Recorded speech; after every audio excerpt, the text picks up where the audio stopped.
What's up, guys? I'm Remote Night Owl, and I hope that you are all having a wonderful day. So today we're back with another episode of Item Breakdowns, and we're going to be taking a look at a brand new mage mythic called Everfrost. Now, with all the new mythics in play with the preseason for Season 11, I would have to say that mages have the most diversity in terms of mythic selection. Everfrost provides a lot of damage and utility, as well as an additional form of crowd control, should you need the extra burst. So without any further ado, let's just jump right into it. So the first thing that we're going to take a look at is the basic stats as well as the mythic passive on this item. So right away we have 80 ability power. As of patch 10.25 we are going to have 20 ability haste.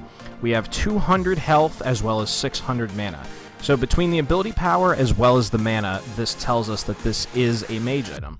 On top of this, we also have the mythic passive, which grants 15 ability power to all the other legendaries that you build. So by late game, with your mythic plus 4 legendary items, you're going to have an additional 60 ability power. Now, in addition to the basic stats and the mythic passive, this item also has an active component, meaning that it can be used as if it was a spell in a champion's kit. And it reads as follows. It is unique, so there can only be one of this item, and it is called Glacier. Deal 100 plus 30% of your total ability power as magic damage in a cone, slowing enemies by 65% for 1.5 seconds.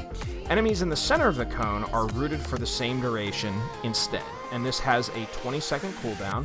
And as always, because this is a mythic item, you can only have one of these in your kit. Now, because this item generates both a root and a slow, this is a great item to build on mages that already have stuns in their kit, such as Annie, Lysandra, and even Aurelian Sol.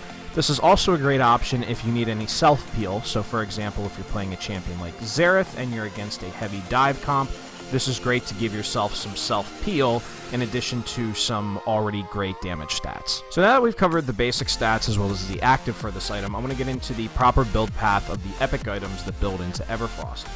So the first item that we want to build is Lost Chapter. This item gives us 40 ability power, 10 ability haste, as well as 300 mana, and its unique passive reads as follows. Upon leveling, this restores 20% of your maximum mana over 3 seconds. So for 1300 gold, we get 3 stats plus a passive, versus our Blasting Wand, which for 850 gold only gives us 40 ability power. So between the ability power that you get from the Lost Chapter, as well as the haste, mana, and mana regen upon leveling up, Lost Chapter is going to be your first go-to item between damage and utility. And then once you get your Blasting Wand, you combine the two, plus 1250 gold, and this is going to give you a completed Everfrost.